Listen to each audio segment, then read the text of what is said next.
हाय मेरे जिगर के टुकड़ों, आज हम 2012 में आई मूवी वुड यू रादर को एक्सप्लेन करने वाले हैं। I hope you like it. Movie की स्टार्टिंग में हम एक एरिस नाम की लड़की को देखते हैं जो अपने भाई रैली के साथ घर में अकेली रहती है, क्योंकि कुछ दिन पहले ही उनके पेरेंट्स की मौत हो चुकी है। इसलिए एरिस और उसके भाई को बहुत ही कठिनाइयों का सामना करना पड़ रहा था। वहीं एरिस के छोटे भाई को ब्लड कैंसर था, जिसके लिए एरिस को बहुत सारे पैसों की जरूरत थी। एरिस इसी वजह से एक जॉब ढूंढ रही थी और एरिस एक रेस्टोरेंट में जॉब इंटरव्यू के लिए जाती है, जहां उस रेस्टोरेंट का ओनर एरिस से कहता है कि तुम्हें जॉब के लिए बाद में बताया जाएगा। ये सुनकर एरिस अपने घर चली जाती है। अगले दिन एरिस अपने भाई को लेकर उसके डॉक्टर से मिलने जाती है, जहां एरिस डॉक्टर से अपने भाई की बीमारी के बारे में बात कर रही होती है कि तभी डॉक्टर उसे एक आदमी सेफर्ड से मिलवाता है, जो एरिस से कहता है मैं तुम्हारी परेशानी जानता हूँ कि तुम अपने भाई के इलाज को लेकर काफी परेशान हो, क्योंकि आपके पास पैसे नहीं है, पर मैं तुम्हारी सारी परेशानियों को दूर कर सकता हूँ। इसके लिए तुम्हें मेरी एक गेम में हिस्सा लेना होगा, जो कि एक डेयर गेम है, और अगर तुम मेरे इस गेम में जीत जाओगी तो मैं तुम्हें बहुत सारे पैसे दूंगा और इसके साथ ही तुम्हारे भाई का फ्री में इलाज भी होगा। ये सुनकर एरिस सेफर्ड से कुछ समय सोचने के लिए मांगती है। इस पर सेफर्ड उससे कहता है कि उसके पास गेम में हिस्सा लेने के लिए सिर्फ आज रात 8 बजे तक का ही समय है, और फिर एरिस वहाँ से अपने घर चली जाती है। एरिस के जाने के बाद सेफर्ड डॉक्टर से कहता है कि ये लड़की हमारे लिए एक अच्छी प्लेयर साबित होगी और मुझे ऐसे ही प्लेयर की जरूरत थी। इस पर डॉक्टर सेफर्ड से कहता है कि तुम्हें एरिस के साथ ऐसा नहीं करना चाहिए था।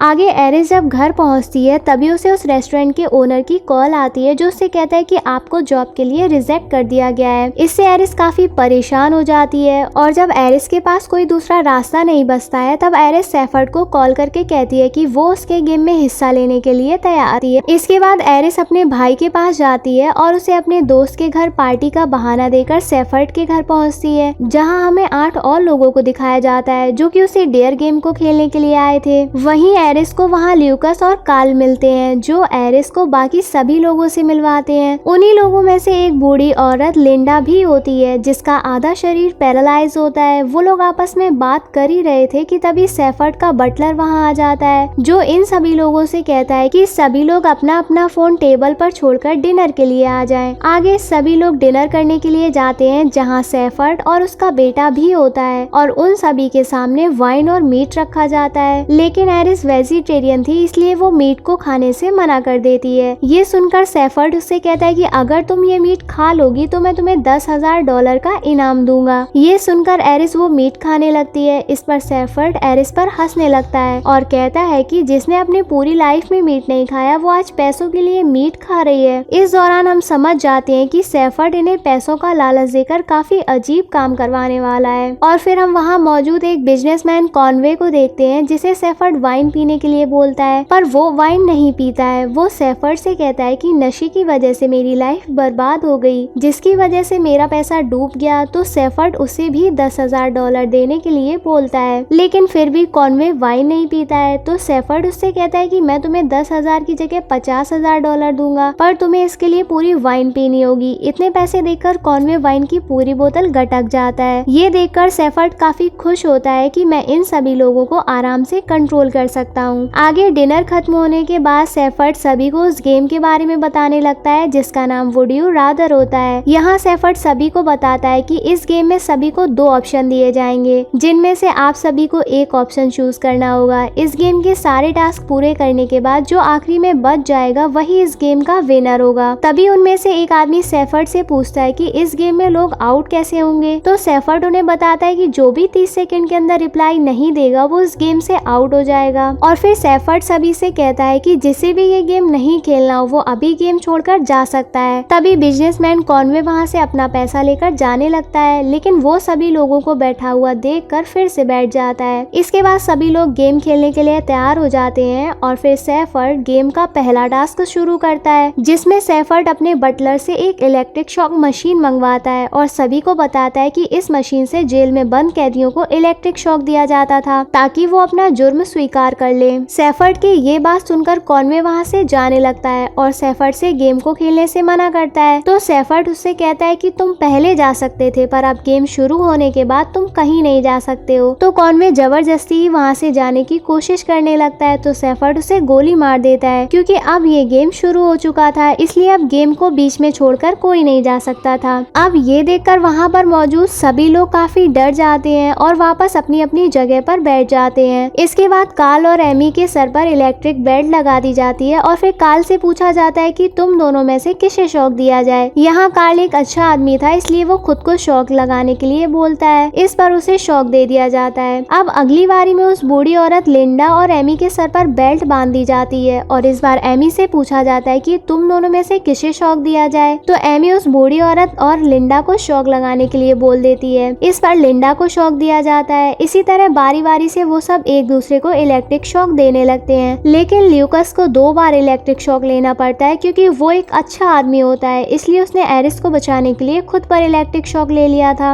इसके बाद एरिस की बारी आती है, जिसके साथ कार्ल के सर पर बेल्ट बांध दी जाती है और फिर एरिस कार्ल को शॉक न देकर खुद पर शॉक ले लेती है। इसी के साथ ये टास्क सभी लोग खत्म कर लेते हैं, जिसमें कोई भी आउट नहीं होता है। यहाँ सभी पार्टिसिपेंट काफी डरे हुए होते हैं कि तभी वहाँ सेफर्ड का बेटा आता है, जो इन सभी पर हंसने लगता है और कहता है कि तुम लोग पैसों के लिए कुछ भी कर सकते हो। इस पर ड्रेविस और सेफर्ड के बेटे के बीच काफी बहस हो जाती है। तो सेफर्ड का बेटा ड्रेविस से कहता है कि तुम्हें अपनी इस हरकत पर तुम्हें बहुत पछतावा होगा। ये बोलकर वो वहाँ से चला जाता है। इसके बाद फिर से सेफर्ड वहाँ आता है और उन सभी को दूसरे टास्क के बारे में बताता है। सेफर्ड सभी से कहता है कि इस टास्क को पूरा करने के लिए आपके पास 30 सेकंड का समय है, जिसमें उन्हें 2 ऑप्शन में से किसी एक को चूज करना है। और फिर एरिस के पास एक नुकीला सूजा और एक लेदर हंटर रखकर कहा जाता है कि अब तुम्हारे पास 2 ऑप्शन है, जिसमें से पहला ऑप्शन होता है कि तुम सूजा उठाकर कार्ल के पैर पर छेद करो या फिर इस हंटर से ड्रेविस की पीठ पर 3 बार मारो। अब ये सुनकर ड्रेविस एरिस से कहता है कि तुम मेरे पीठ पर 3 बार मार सकती हो, मैं ये मार सहन कर सकता हूँ, लेकिन अगर तुमने कार्ल के पैर में सूजा घुसा दिया तो उसका बहुत खून बह सकता है। इस पर एरिस ना चाहते हुए भी ड्रेविस को 3 बार हंटर से मारती है, जिससे उसकी पीठ की स्किन निकल जाती है और वहाँ से खून आने लगता है। ये देखकर सेफर्ड का बेटा बहुत खुश होता है। इसके बाद ल्यूकस की बारी आती है और उसे भी सेम यही ऑप्शन दिए जाते हैं कि तुम ड्रेविस की पीठ पर 3 बार हंटर मारो या फिर एरिस के पैर पर सूजा घुसा दो। अब इस पर ना चाहते हुए भी ल्यूकस फिर से ड्रेविस की पीठ पर 3 बार हंटर मारता है, जिससे अब ड्रेविस और भी ज्यादा जख्मी हो जाता है। और जब ड्रेविस की बारी आती है तो ड्रेविस सेफर्ड से खुद को ही हंटर मारने के लिए कहता है। इस पर बटलर ड्रेविस को फिर से 3 बार हंटर मारता है और फिर पीटर की बारी आती है, जिसमें उसे भी सेम ऑप्शन दिए जाते हैं कि तुम या तो ड्रेविस की पीठ पर 3 बार हंटर मारो या फिर उस बूढ़ी औरत लिंडा के पैर पर सूजा घुसा दो। इस पर पीटर ड्रेविस की हालत देखकर लिंडा के पैर में सूजा घुसा देता है, जिससे लिंडा के पैर से खून निकलने लगता है। इसके बाद उस बूढ़ी औरत लिंडा की बारी है, जिसमें उसे ड्रेविस और एमी में से किसी एक को चूज करना था। तो लिंडा एमी को ही सूजा घुसा देती है। अब अगली बारी एमी की आती है, जिसमें उसे 2 ऑप्शन दिए जाते हैं। सेफर्ड उससे कहता है कि तुम या तो ड्रेविस को 3 बार हंटर मारो या फिर किसी भी पार्टिसिपेंट को सूजा घुसा दो। इस पर एमी अपनी जगह से उठती है और एरिस के पास जाकर उसे ही सूजा घुसा देती है, लेकिन इससे एरिस को ज्यादा चोट नहीं लगती।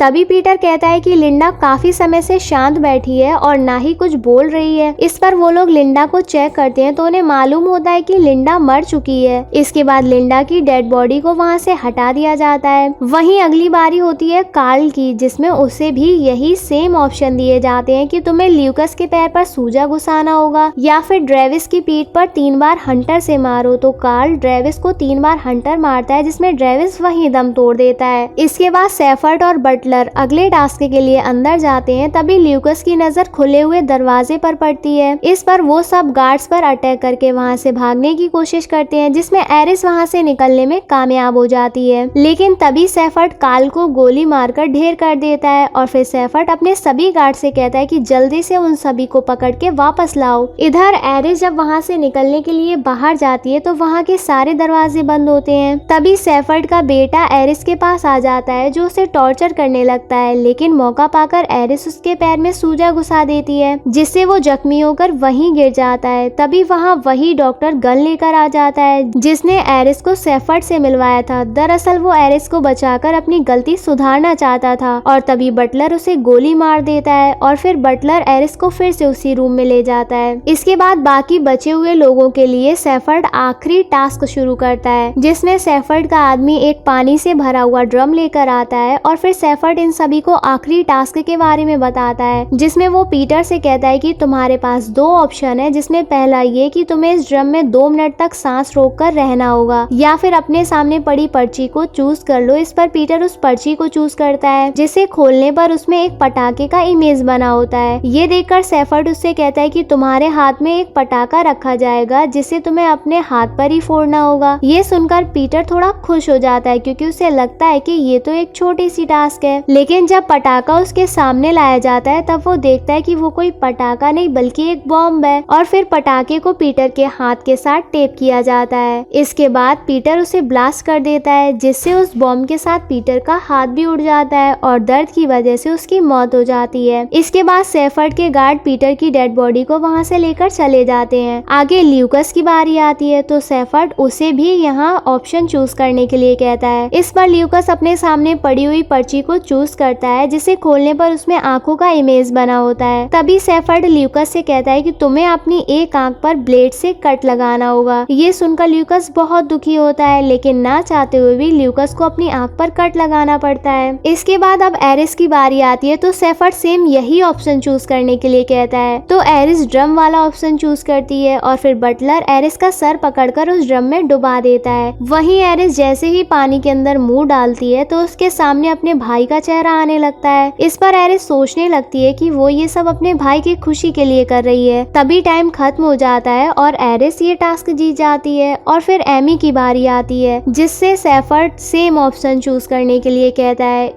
इस पर एमी कहती है कि मुझे पानी से काफी डर लगता है इसलिए वो उस पर्ची को ही चूज करती है। लेकिन जब एमी वो पर्ची खोलती है तो उसमें एक ड्रम बना होता है और उसके अंदर 4 लिखा होता है यानी कि उसे उस ड्रम में 4 मिनट तक सांस रोकनी होगी। इसके बाद बटलर एमी का सर ड्रम में डालकर लेकिन एमी ज्यादा देर तक सांस नहीं रोक पाती है और सांस ना मिलने की वजह से एमी दम तोड़ देती है। अब सिर्फ 2 लोग ही बचते हैं, ल्यूकस और एरिस। इसलिए सेफर्ड एक टॉस करता है जिसमें एरिस जीत जाती है और फिर सेफर्ड एरिस से कहता है कि अभी भी तुम्हारे पास 2 ऑप्शन है जिसमें तुम ल्यूकस की जान बचा सकती हो पर तुम्हें इसके लिए कुछ भी नहीं दिया जाएगा और दूसरा ऑप्शन तुम ल्यूकस को मारकर बहुत सारा पैसा लेकर घर जा सकती हो। ये सुनकर ल्यूकस एरिस से कहता है कि तुम मुझे गोली मत मारो, हम दोनों घर जाकर बहुत सारा पैसा फिर से कमा लेंगे। पर एरिस अपने भाई के बारे में सोचकर ना चाहते हुए भी ल्यूकस को गोली मार देती है। इस पर सेफर्ड और उसका बटलर उस पर तालियां बजाने लगते हैं क्योंकि एरिस उस गेम को जीत चुकी थी। वहीं एरिस ल्यूकस को मारकर बहुत दुखी होती है। इसके बाद सेफर्ड एरिस को बहुत सारा पैसा देता है और उसे कहता है कि मैंने तुम्हारे भाई के लिए एक अच्छा डॉक्टर ढूंढ लिया है जो तुम्हारे भाई का अच्छे से इलाज करेगा। और फिर सेफर्ड अपनी गाड़ी से एरिस को उसके घर पर छुड़वा देता है। वहीं घर जाकर एरिस देखती है कि उसका भाई सो रहा होता है इसलिए वो अपने भाई को उठाती नहीं है और बाथरूम में नहाने के लिए चली जाती है। और जब एरिस नहाने के बाद अपने भाई के पास जाती है तो वो देखती है कि उसके भाई ने दवाइयों का ओवरडोज लेकर खुदकुशी कर ली है। ये देखकर एरिस बहुत जोर जोर से रोने लगती है। और गाइस इसी सैड एंडिंग के साथ ये मूवी यहीं एंड हो जाती है। हमारे चैनल को ऐसे ही प्यार देते रहिए। चलो जल्दी से कमेंट करके बताओ आपको मूवी कैसी लगी। लाइक और शेयर करना मत भूलना। होप आपको मूवी की एक्सप्लेनेशन पसंद आई होगी। I love you guys.